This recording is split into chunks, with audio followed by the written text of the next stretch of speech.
मसाला वांग बनवायचं आहे आपल्याला. त्यासाठी शेंगदाण्याचं कूट, हळद, तिखट आणि मीठ ह्याचं मिश्रण आपल्याला करून घ्यायचं आहे. त्याच्यामध्ये टमाटर घालून घ्यायचं आहे. परत कांदा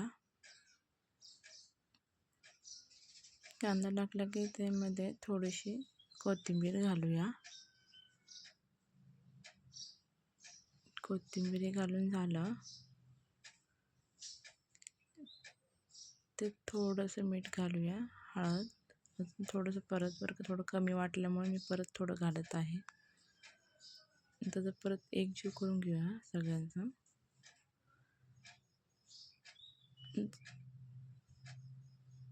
स्वच्छ वांगे आधी धुवून घेतलेले आहेत. त्याच्यात ते मिश्रण आपल्याला घालून घ्यायचं आहे. मिश्रण नाही बघा, वांगी भरून घेतलेले आहेत मी सगळे.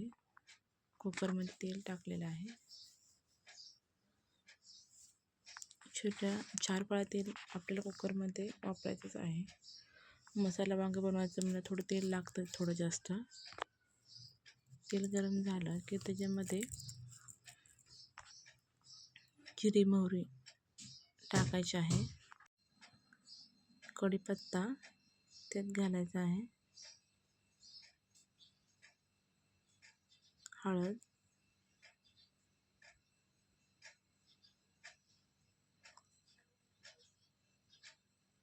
आता हळद घातली, थोडं काळं तिखट वापरूया आपण त्याच्यामध्ये. घरगुती काळं तिखट आहे, खूप छान आहे. आणि ते घातले की आपण थोडा मसाला त्यात जे आपण केलता ना मसाला तिथे मिश्रण करूया तेलामध्ये. सुलं गॅसवर आपल्याला ठेवायचं आहे ते.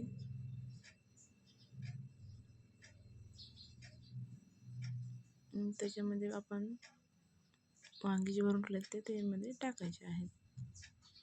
त्याचं परत एकजीव करून घेऊया त्याच्या सगळ्याचं. मिक्स अजून नाही झालं, सुलं गॅसवर आपल्याला मिक्स करून घ्यायचं आहे ते.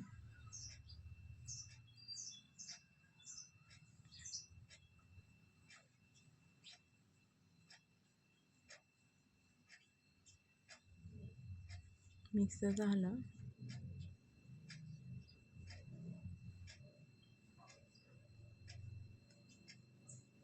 त्याच्यात थोडंसं आपण पाणी घालूया.